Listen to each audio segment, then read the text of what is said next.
Hi అండి, Balu gadget store Vijayawada beach road అండి. ఈరోజు వివో V30e ఫోన్ వచ్చిందండి మొబైల్ మా దగ్గర సెకండ్స్లో. ఎట్లా ఉందో చూద్దాం.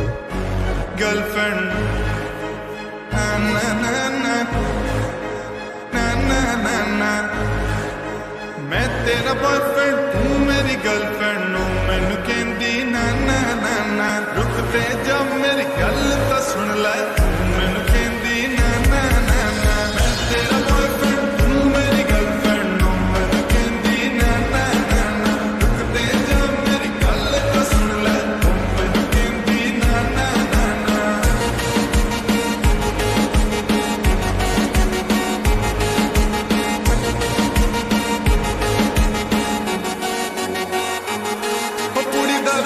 बाली तो लाल टॉप पाली किते हो ना जावे टल्ली में तो जानी ना संभाली